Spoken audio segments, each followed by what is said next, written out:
Joy Stone, it's an honor. Thank you so much for joining me. Thank you. Yeah. How are you? I'm good. I'm just here in Nashville. We're just talking just one day at a time, but I'm good. Yeah. Yeah. And how's the book launch unfolding? Has it officially launched yet? No, well, on Amazon, you can get the Kindle version of it, but the actual paperback, which I have here, is releasing, on Amazon, Barnes and Noble, Books a Million, anywhere really. I think you can get books March 2nd, Beautiful. 2021. So yeah, and then the audio book will come out shortly before that. Amazing. I love the title. If I'm so spiritual, then why am I so anxious? I mean, was that just ringing true for you for quite a while, or were you chewing on that? How did that come through? It's interesting. The title was the last thing about my book, because I don't know, I was struggling with the title, but I knew that's what my book is about. That's the theme of the book, but I wasn't sure if it made a good title.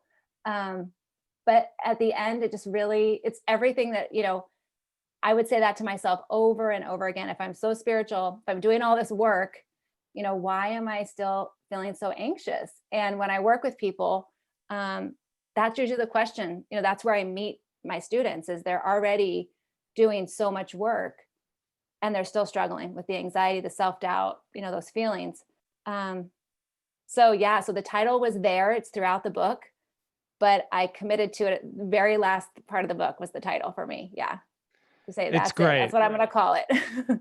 It's awesome. And I love how just straight to the point it is. And there's so much of what we see in our communities doing the work, but possibly not being honest with that residue of anxiety, with that part of ourself, and whether we call it a spiritual bypass or toxic positivity, or there's a whole panoply of words we can use for it, which is really common. I mean, I see it left, right, and center all the time. I've done it as well, tried to avoid my leftover anxiety and using the kind of the languaging that, I'm spiritual. Why the fuck am I still anxious? And it can be frustrating. So it's really refreshing to hear and see people just being really candid about it, really honest about it. And it feels that's where we can do even deeper healing. So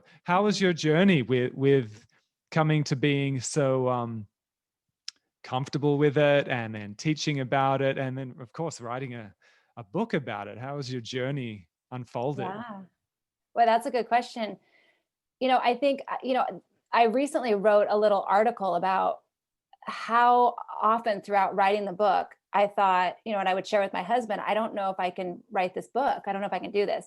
And it wasn't the writing part of it. It wasn't the technical or just the discipline of sitting down and writing the book. It was really that part of being seen, really sharing, like you're talking about, what I'm really feeling, what I'm really thinking, what my real story and my real journey is. And my journey also includes, alcoholism, when I was younger, struggling with alcohol abuse, and how that fed into my anxiety fed into that. And it was this vicious cycle. But I think it's so important that we are seen, that we are sharing our stories, and that, knowing that this might help someone, that it was going to help me, was part of that, was part of the journey of writing the book. It was really about, it was part of my healing process, but it was also part of making this my life's work, because I knew in my soul, like, this is what I'm here to help people with, actually, is anxiety, even though I resisted it for years.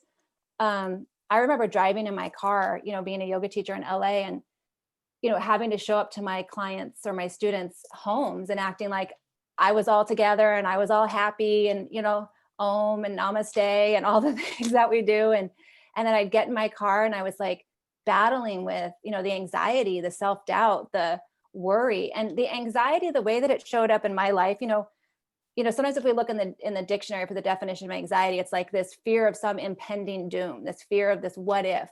But anxiety is really the way I've come to know it in my life, and the way that I teach about it and help my students with, and have healed myself through, is it's really about this disconnection from who we are. It's just like alcoholism. For me, I relate it to that, which is, when I first got sober, I was 24 years old. And I remember thinking that drinking was my problem. You know, if I just didn't drink, why do I drink like this? Why can't I drink like other people? All those questions. And when I went into 12 step and I thought, okay, I'm going to get this figured out and then I'm going to be okay. And what they tell you in 12 step is that alcohol is this symptom. It's a symbol, it's a symptom of something else. It's a spiritual malady. And this was like completely, you know, a new concept to me. And so, you know, I'm going to be 40, 49. Is that right? Could that be right? And so I've been, you know, sober now almost 25 years.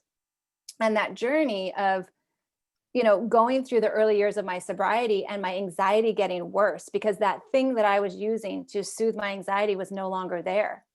And so I was starting to understand that anxiety was sort of similar to that. That anxiety was this symptom. It was this symbol of something else that was going on. And what I did for years is I tried to work on my anxiety. And I write about in the book, but I threw all of these spiritual tools at my anxiety: meditation, breathing, chanting, workshops, retreats, anything, you know, the way I ate, how much sleep I got. I was trying really everything I could to fix myself, to fix the anxiety. And there's that teaching, which is like what we resist persists. It got bigger in my life. The more you focus on something, it gets bigger. And one thing that happens, I think, that happened for me was we get caught up in sort of solving the wrong problem. We think this is the problem. It was sort of like with my alcohol, right? I thought this is the problem. And same thing with anxiety. And just to kind of fast forward, what happened in my life is, you know, I had this breakdown sort of that I write about in my book where I was extremely frustrated, extremely. And I had a lot of shame and guilt around it, like just why I felt so different, why I still felt this way after all the work I had done. And there were these three sort of ideas that came to me pretty spontaneously, but it was a culmination of the years of work. But it was that idea that anxiety is feedback, and that, you know, I had been diving into the Yoga Sutras at the time, which I'd love. I'll talk more about that in terms of anxiety, but how anxiety was showing me where I was in connection to my source, where I was. And so anxiety was actually a messenger. And I know that might sound like woohoo or weird, but at the time it was such like an epiphany for me. Like I wasn't broken. I didn't need to focus on fixing myself so much. Anxiety wasn't really a problem. Everybody, yoga tells us, most of us come to yoga because we're suffering in some way. We have some sort of suffering that we want relieved.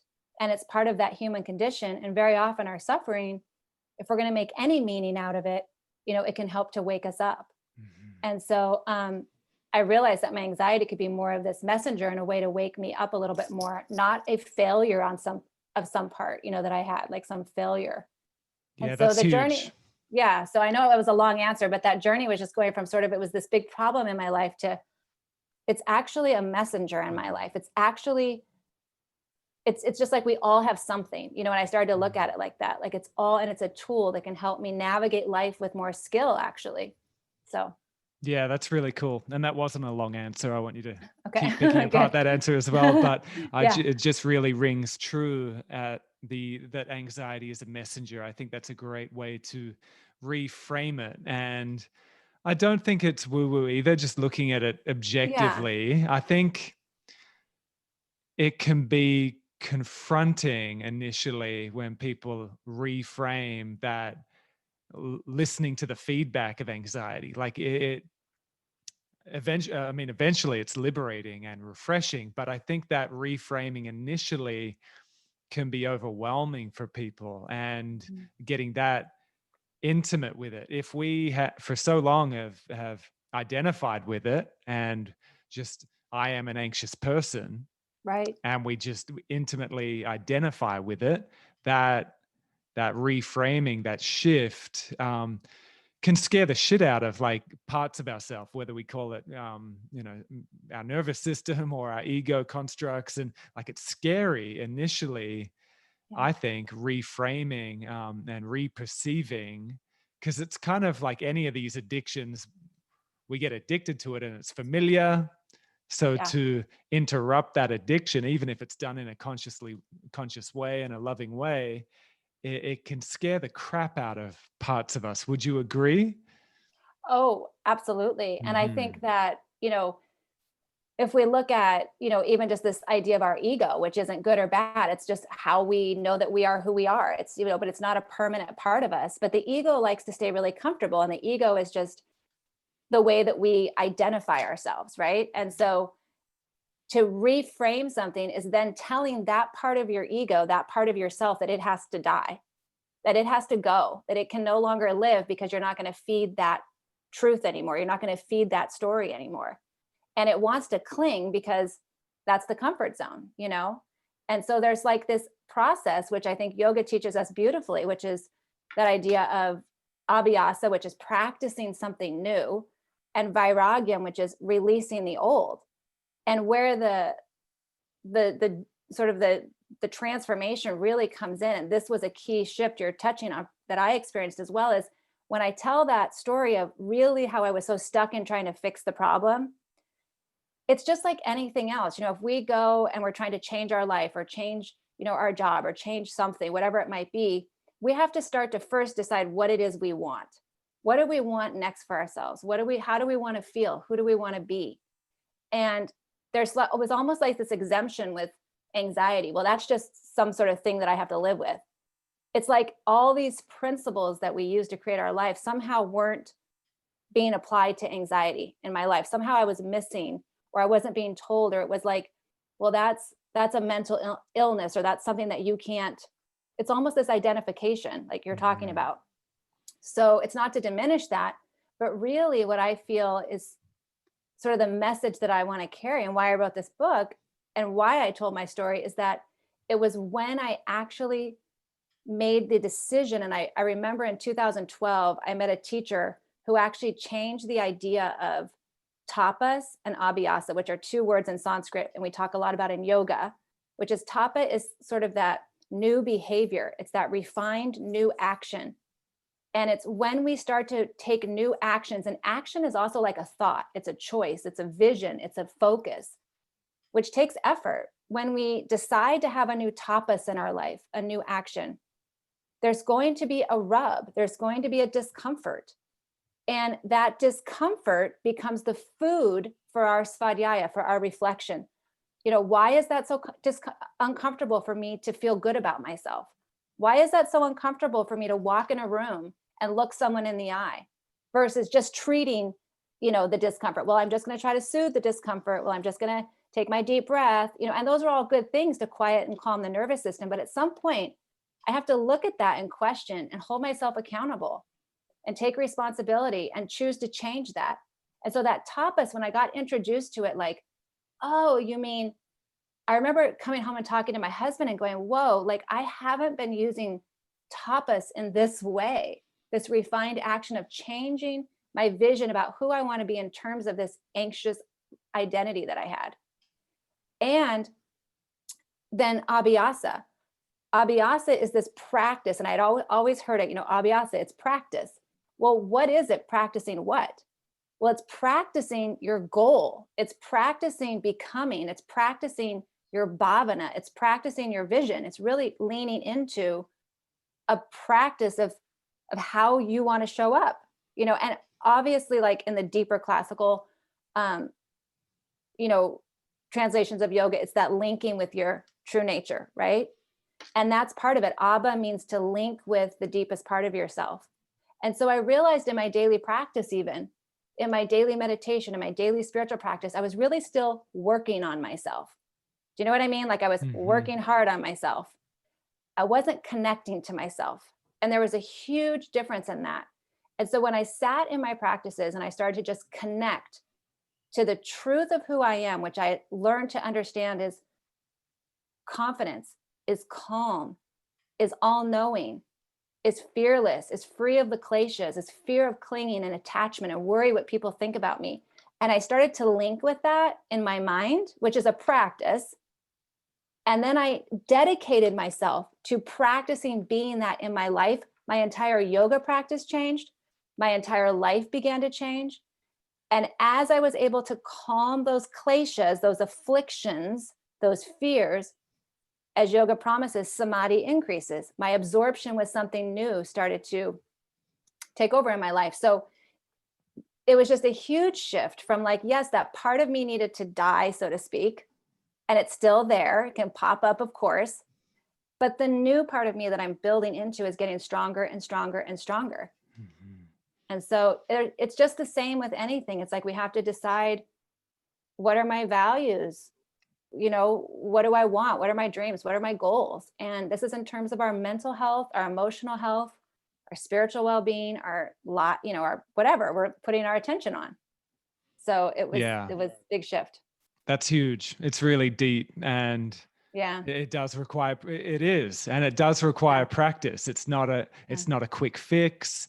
It's Mhm. not a quick pill. It's really, really deep, and you got to be consistent with it. You got to, it requires Yeah. a lot of courage to really let those parts of ourselves die, like you keep saying. And that's such a confronting narrative in our society for the most part, this denial of death and this fear and fear of discomfort seems to be kind of intertwined with this being really challenging to create Yeah. this deep change and true awakening. And my last guest on the show was Trevor Hall. We were talking of a similar thing, and his Mhm. latest album is in correlation with what we're talking about as well, and how he's evolved from his spiritual practice being that of trying to go beyond his humanness Mhm. and just kind of cling to the high, really, of Mhm. spirit, of samadhi, which is beautiful. But then his latest album, In and Through the Body, which is all Yeah. themed on getting real with his humanness and being honest about his emotionality and all of that.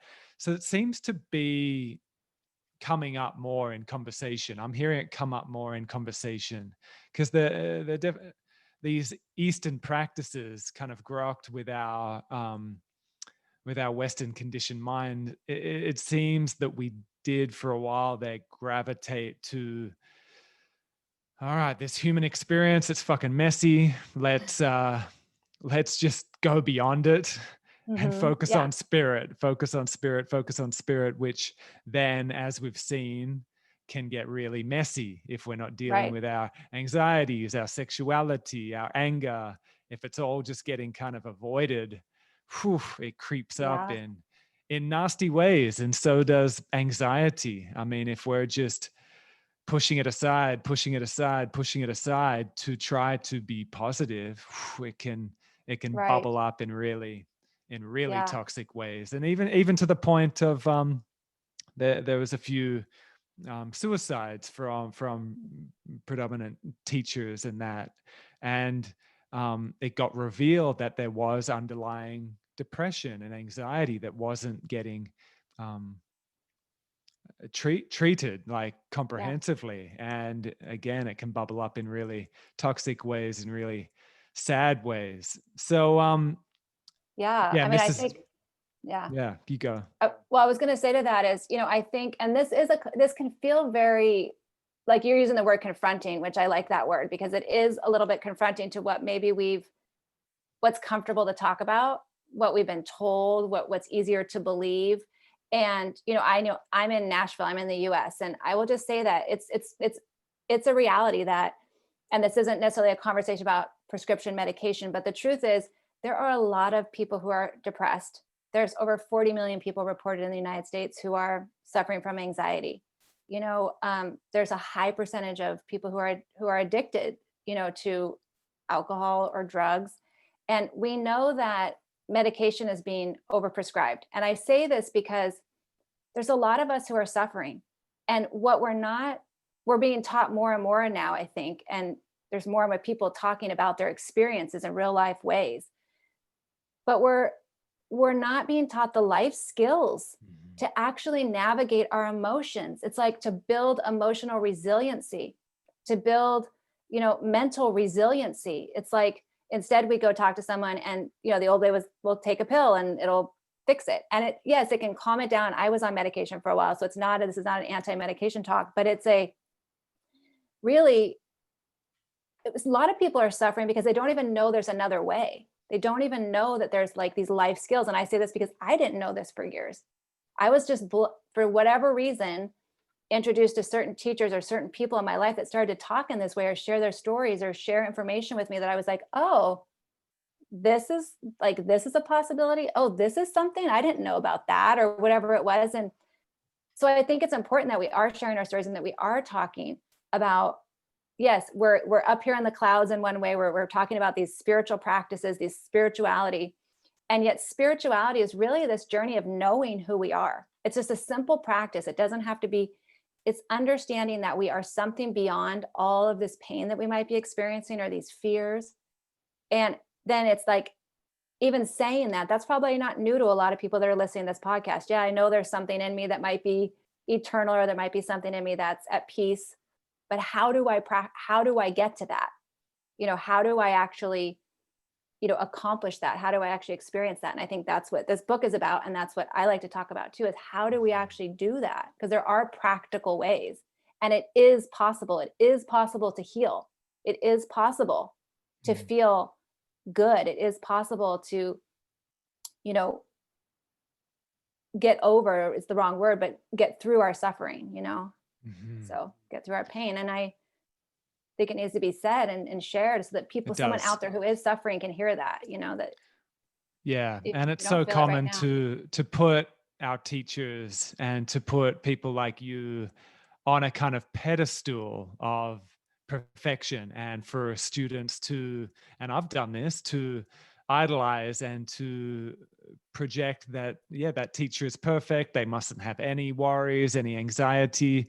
So it's such potent teachings to be candid just like that, to share both the potency of going beyond our body and beyond our reactivity, beyond our nervous system.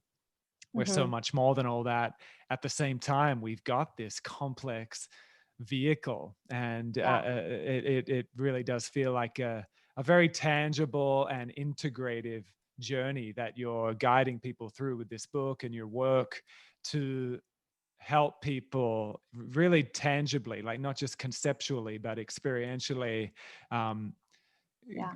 bring in both, which seems to be the point of yoga, to one of the points of yoga, isn't it? Not just to go beyond the body, but then to bring it back in and through the body, which again, it's Into our so, life, yeah, it's yeah. so tempting to it's almost easier to just get high on Yeah. spirit or whatever we're getting high off, and then, quote unquote, back to reality. And we just are kind of waiting for that next yoga class or that next trip or that next whatever it may be, which I've done as well.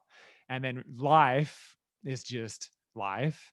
And Yeah. then spiritual practice, that's something I book in for. But this sounds Right. like a really rubber meets the road type, a deep integrative practice, which is just awesome. Yeah. Well, thanks. And I think that it needs to be that way because, there's the work of, I want to say really quickly, there's the work of, oh boy, he's so popular right now and I just lost his name, Joe Dispenza. Right. And he gives this definition of meditation, which is to become familiar with. And I talk about that in my book, but it's this idea of to become familiar with a new you, with a new part of you, and to become familiar with if you're anxious, with a calmness, or to become familiar with a confidence, or to become familiar with a sense of ease about yourself, or to become familiar with speaking your truth, or to become familiar with for asking for what you need. It's like it's absorbing yourself in that which you want to experience. And what I want to say about that is that if there is someone listening to this right now who's like, yeah, but I'm still in the midst of like feeling like crap, I still feel so anxious. Or if you're someone who, because this was me, I grew up in a very challenging childhood, and I write about that. Both of my parents were alcoholics, father drug addicted, all grandparents alcoholic. We were homeless. We lived on our school bus. There was just lots and lots of abuse and just tons of things that happened that I do share some of in my book. I don't get a full detail, but there's a lot in there. And I would always say, yeah, but this sounds good, but I have all these things. Like, what do you mean I can change my thinking? Or what do you mean that I can focus on something else? Because I didn't choose this stuff. It's just happening. And the truth of that is, yes, that there's this teaching in yoga, which helped me tremendously. And it's from the Yoga Sutra, and it's Sanskrit, and I'll break it down in English, but it's Satvada Parinamvada. And it means your reality is your reality. Your truth is your truth, but your truth can change. And so yoga is not denying pain. Yoga is not teaching us to escape pain. It's saying, yes, life can be painful. The embodied experience is full of all complexities. And there are things for which you had no control. So we have this free will, but there are things that maybe I don't understand why I had the parents I had, or why I went through that experience I went through. But yoga then isn't saying to ignore that. It's saying, yes, that happened. And your reality right now may be that you're very anxious, or you feel very angry, or you're hurt, or you're wounded, or there's trauma. And the hope is, the promise is, you can change the way you feel. You can change the way you see that experience. You can change what that experience means to you. You can change what you focus on. You can change what becomes your default. You can do that. It will take work, and it will take help. For me, it took help. But it's possible. It's much better than thinking, well, that happened to me, now I have no control. And that's where I lived for so long. And that perpetuated the anxiety, and that perpetuated the drinking, and that perpetuated the hopelessness. And so I love that yoga is very practical, because I did not know that when I first came in. And that was just the way I was hearing things. I thought, oh my God, I'm in yoga. I'm a yogi. I need to be like Zen. I need to not let anyone know that I'm worried that they don't like me. And you know what I mean? And so no, it's like, hey, I feel like no one likes me over here. Hello, what's going on? And being able to share about that and talk about that's my reality today. And some days that reality can pop up for me even today. It's like, oh, I wake up with the old samskara, the old pattern. Oh, that's there.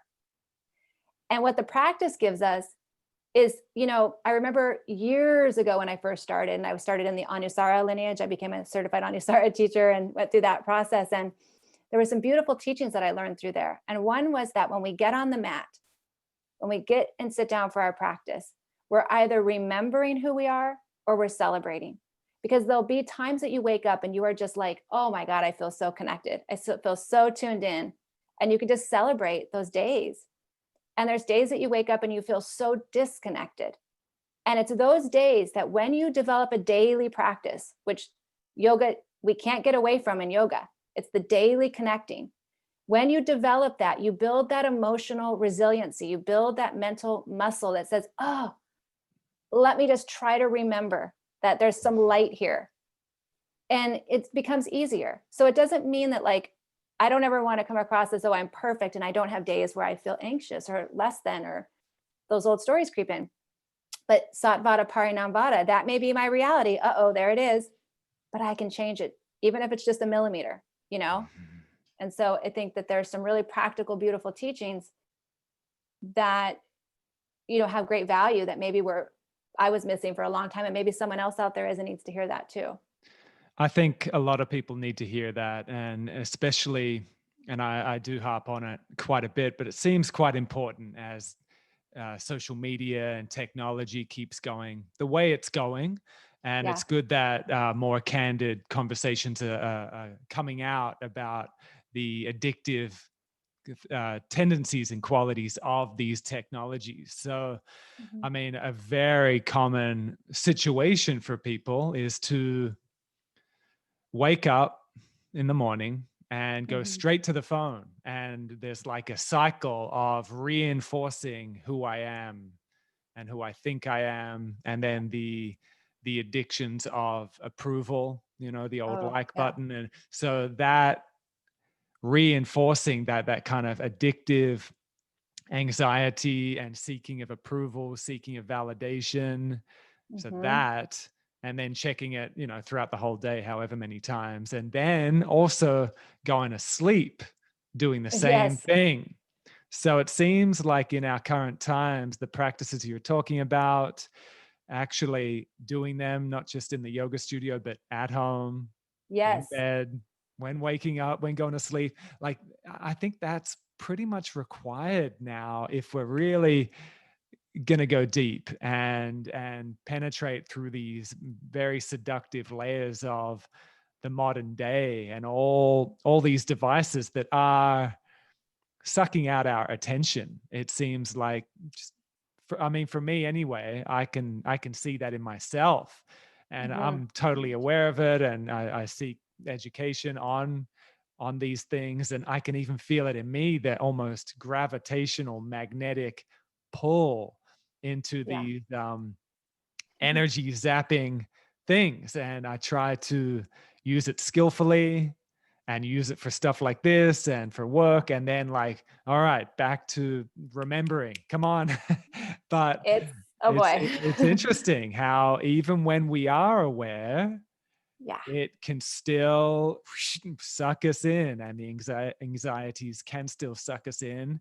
And again, like, may we come back to the practice and remember again and again. And I think it does get easier. It is like a muscle Yeah. that builds up tonality. Yeah, it is. And you just hit that. I think the foundation, and this is something that I will just say is just this little, caveat, is that for the anxious mind, one of the most challenging things is to focus. And so I say this because at the heart of changing any of our patterns, which is what anxiety is, it's a pattern, which is what, picking up the phone and staring at it is. It's a pattern, it's a habit.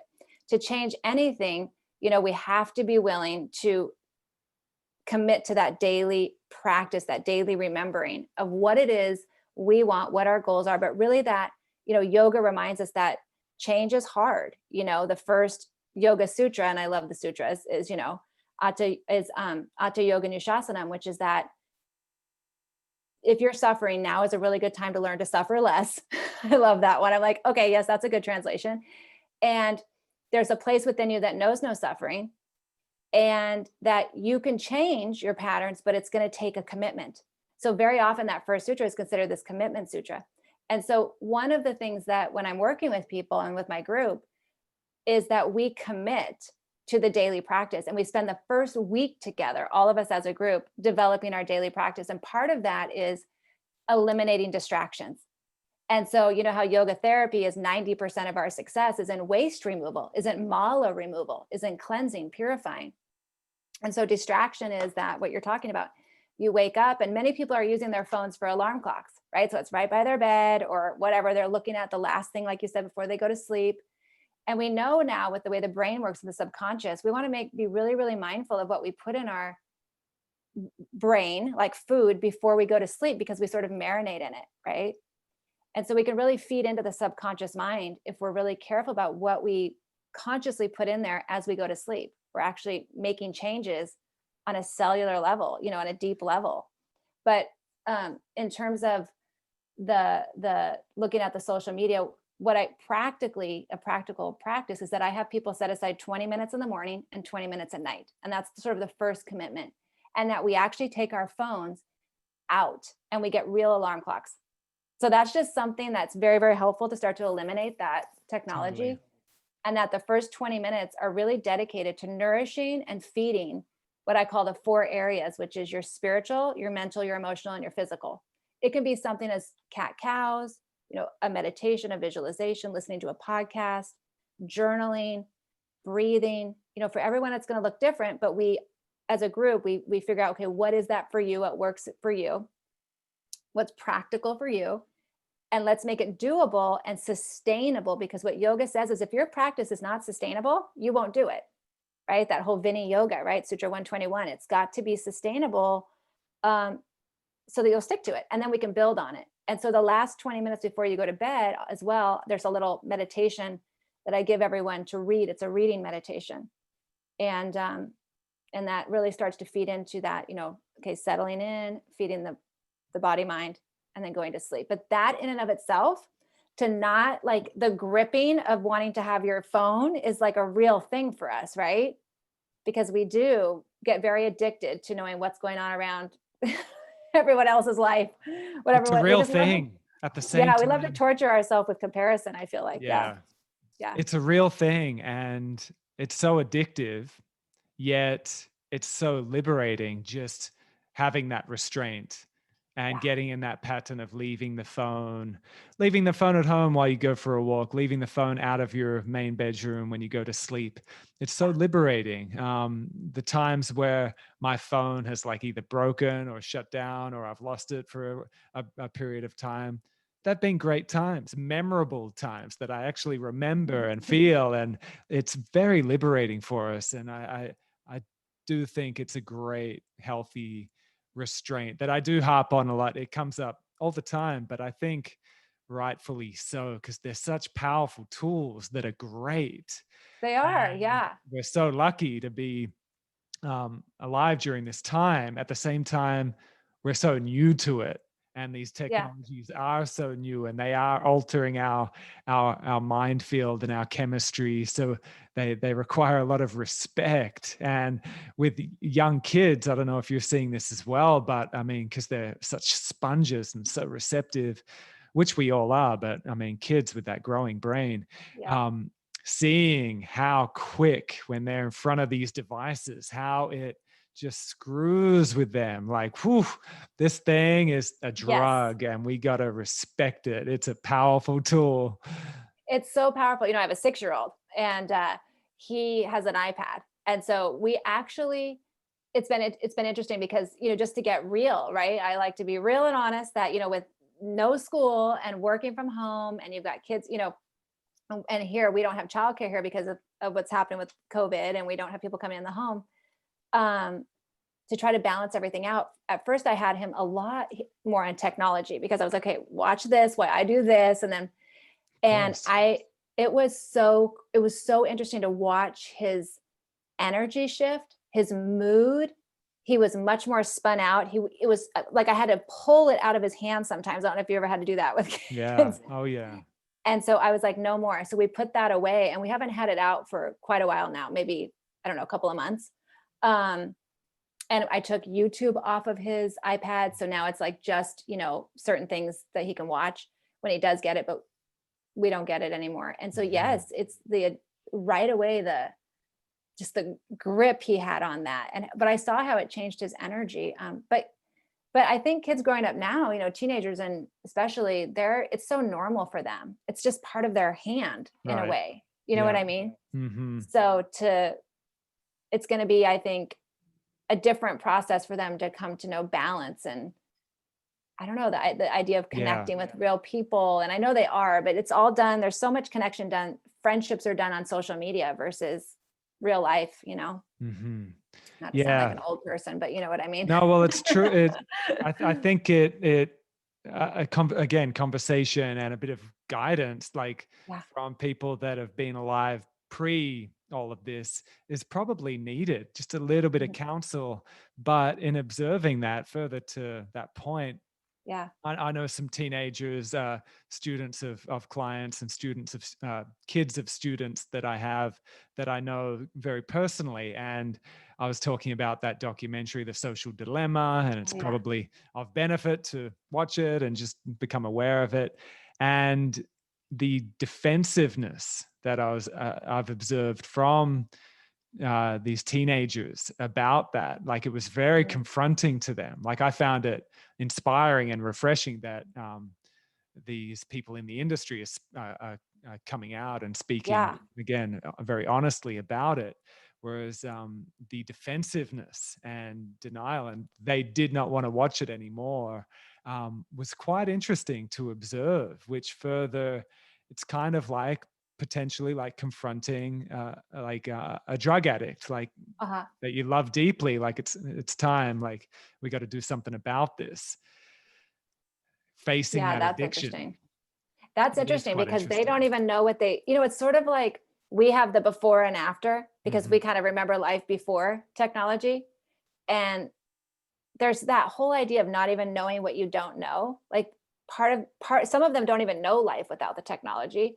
And then others, like you said, it becomes you're going to defend this to the end because this is your drug of choice, even though you may not Mhm. call it that. This is your distraction. This is your whatever it is that you think you need and to feel whole and complete. And once we start relying on anything, there's that balance of like that whole idea of pratyahara, bringing it back to yoga, of the senses, withdrawing the senses. And the way that I've come to understand pratyahara is that everything we're trying to find that sattva, that balance, because we are embodied, we are living in the world. So we do have senses. We're not going to not have senses. So it's, how do I control and enjoy my senses, but not let my senses control me? And if your senses are being controlled by something, then there's an imbalance. That's just the end of the story. You know what I mean? It's like, this is going to cause problems later, if your senses are being controlled. And so I think that that's going to be a whole journey for future youth, or how to, but like you said, as the adults, as the people who kind of know the before, to share what we can share, but we can't ultimately control how they take the information, like you just experienced. Yeah. But we can keep sharing. Yeah. So for so many people that have been in, extended lockdowns and reoccurring lockdowns, and Netflix has never been watched so much, and YouTube, and people have been on their phones a lot, and there's been escalating rates of depression and loneliness, and so a lot of people are kind of stewing in these brutal combinations of anxiety. Maybe money's not flowing like it was pre all of this, that feeling lonely, feeling isolated, feeling scared about the uncertainty of the future, not to mention all the other stressors. But one could be listening to this and it's all ringing true, but they're kind of in a rut. And I know some people that yogis, very aware, and even they have gotten into a rut, a thick rut of being hooked on their phone, admittedly on it way too much, hours and hours a day, and even admittedly going down these kind of conspiracy rabbit holes and getting just obsessed, that, and drinking too much, and anxious about money, depressed about loneliness. Like, there's some pretty thick combinations that are going on right now. How do you, even when one has a practice, let alone, I know this is a long question, but so this is all ringing true. One has a practice, but they're just in it, and life's just gotten too much, and the practice doesn't seem like it's working, and these other coping mechanisms have just seduced them into almost like a numbing coping mechanism. How do you feel one can, if they don't have the opportunity to get to an actual class, and they're listening to a podcast now and then, and it's ringing true, but still like just in it? How do you feel people can remember in that thickness of all of that? Yeah, it's, it is, what happens is that it is harder the further you let yourself go down into the hole. And that's a reality. So one of the things about depression versus anxiety is that depression is, in some ways, it's, not to sound, harder, but it's harder to come out of in many ways than anxiety. And what you need when you're anxious, when you're feeling depressed, is you actually need people around you to help pull you out of the mud. You need that help. So you need to surround yourself. You need to find people who inspire you. You need to find people that you trust and start to talk about, how you feel and share what's going on with you. And I know that can be really, really hard, but with depression, especially, you do need a community. It's very much, in the yoga terms, and if people are listening to this that are in the yoga world, it is that tamasic, darker, denser energy. And the more you allow yourself to go down into it, the harder it is to come out. And so it's sort of like, if you have a weed in your garden and you pluck it out, it's like, okay, the weed's out. But then if you don't garden for like 2 months and there's all these weeds, and then you go out and you're trying to pluck all the weeds, and then you go out and you don't garden for like 6 months and you don't even know where to start. The more that you keep telling yourself the story, which it is, part of it is a story you're telling yourself. And that does not sound like insensitive. There's definitely the reality of what's happening. But when we start to allow our minds to go into that darker story, it's it's like we won't even almost know where to start to get out. So the first thing is to find, I would say, to find some people that you trust to talk to and to really start to share, and to get around people that can come and help you get out, help you. That's important, because you probably won't be able to do it all by yourself. Does that make sense? Totally. And I think it's really important. I agree. And again, one of the beautiful things of this technology is, even if you are in extended lockdown, Yes. in quarantine situations, you can create a very supportive network on here. Like, again, what are you feeding your mind? What are you feeding your body? We can use this technology to do great courses and create a Yeah, support absolutely. network, reach out. But it does require that discernment, doesn't it? That loving discipline to call ourselves out. It does. Yeah. And there's that, respecting the time here, there is that teaching of Swadharma, which is this idea that there's certain things that only you can do for yourself. However, we don't do it alone. In other words, we can't get into someone's brain and change what they're focusing on, but we can help each other, remind each other. And that's why it's that trading in the practice. You won't be able to just put down your phone, getting back to what we started to talk about at the beginning, which is that vairagyam and abhyasa, which is the new practice and the letting go. So you can't, if you've gotten yourself into this rut where you're always getting up and watching the TV right, or the news right when you get up, or you're going down the rabbit hole of conspiracy theory news, or you're not just going to not do that and have nothing to fill it in with. So that's why I'm saying starting to talk to people, or finding something a little bit better to fill it in. It's not all or nothing. It may be you still get to watch your phone, but maybe let's take 15 minutes off and talk to someone positive that can help you today for those 15 minutes. Mm-hmm. Just a little trade in. You know what I'm saying? Yeah, totally. Yeah.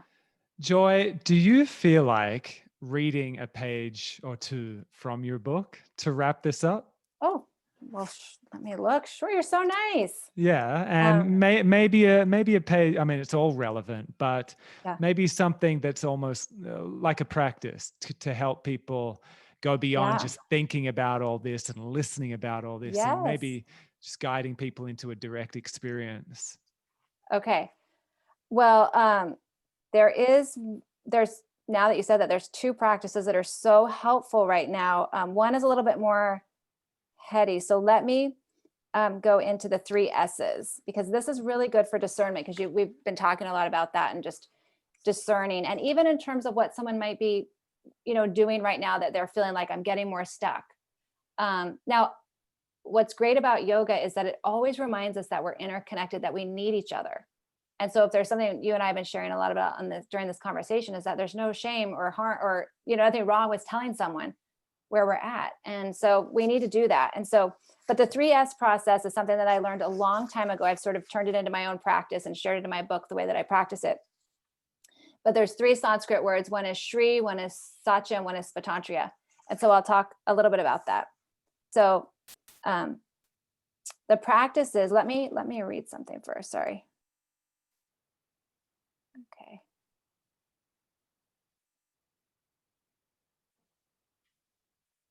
I'll read. Can I read a little bit about your belief window? Please. And then I'll get into the practice. Okay. Great. So this is chapter 4. It's titled Your Belief Window, which is basically your mind, right? As powerful as they can be, beliefs are not facts. They're just thoughts you've thought a lot.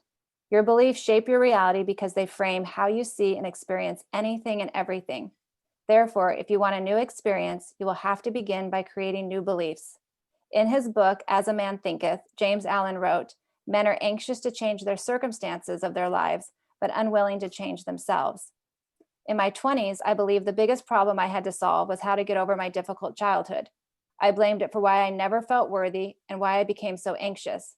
I was obsessed with the question, why is life so unfair? In therapy, I would ask this question over and over. I'd write endlessly about it in my journal. I wanted the answer to this problem. This led me to the next nagging question of my life. Why me? I thought if I could solve the why me question, I'd magically feel better and my confidence would be restored. But it was the belief that these questions had to be answered in order for me to feel better that kept me more imprisoned and made me more anxious. One of the only benefits of questions like these is that they eventually make you so frustrated that you will gladly open your mind and heart to a new possibility. The belief that you have to solve every problem just produces a string of new problems and more pain. This habit can become a distraction to your freedom and to your joy. So, and then I get into sharing a little bit more about my experience, but thank you for letting me read that. So nice. And so one of the things that yoga starts to teach us, like we're talking about, is about how to develop discernment, about how to see more clearly. And so I have people go through this 3S process, and this might even be something if we're just starting to sit and look at our life, and I've been on social media a lot, right? And I'm thinking, I need to make a change. Is social media good for me? So one of the things to ask yourself is what I'm doing, or is the decision I'm about to make in my life, is it Shri? Is it life affirming? So I write in here, is your decision life affirming for you? Will this choice bring you more balance, harmony, or joy, or will it not? Is it aligned with your heart, your vision, your intentions? Does it make you feel more inspired or depleted? Now, first, of course, we have to have an intention, right? But what I love about this is that it says, is this decision life affirming for you? Not for everyone else. This is one of those things like, what does this feel true for me? And so that goes into the next one, which is the S, which is Satya. So in the next, as you're making this decision, you can just go a little bit deeper in, is your choice true for you? Or is it an old pattern, habit, or fear driving your decision? Or is it the best decision for you at this current time? Now, recognizing that life is always changing. So is this a true decision for me right now? Are you making the choice just to please others, or is it aligned with your truth? And then the third one is Svatantriya. So this is it freedom enhancing? Does this decision make you feel more free or more in bondage? And I think that's a really good gauge, because obviously we can kind of sense into how something makes us feel. Will it bring you immediate gratification but cause you more long-term pain? So like, is it immediately comforting to pick up the phone, but overall it's bringing me more depression, more anxiety, more fear, more disconnection? Are you saying yes to something in the moment because it's easier than setting a boundary or having a new discipline? Are you choosing to remain in your comfort zone, even though making a new choice could lead you to more joy?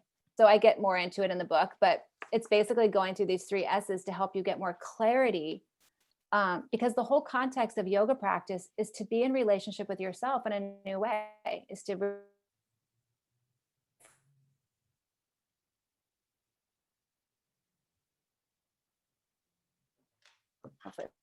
Froze up for a moment there. Lost Oh, you there for we go. about 20 seconds there. Oh, shoot. Okay, Yeah. sorry. All good. If you're Okay. wondering why I was silent, that was why. That's okay. Sorry. Yeah. I hope that didn't mess up everything. No, thank you so much. That was really beautiful. And I can't wait to have the hard copy. It's so beautiful having a hard copy book. I know. I love reading on my Kindle, and I love reading audiobooks, but there's something about having a really good book in hard copy, which I deeply appreciate. Yeah. So listeners, it's on its way. Get onto it. Yeah. Yay. Yeah. Yeah. Well done you. once again, and so exciting and so helpful for people. Really beautiful what you've created there. Thank you. Thank you. And so good to connect. You too. And this was fun. I loved it. Thank you. It was great. We'll do it again. Okay. Yeah. Much love, Joy. Take care. Thank you. Bye. Bye.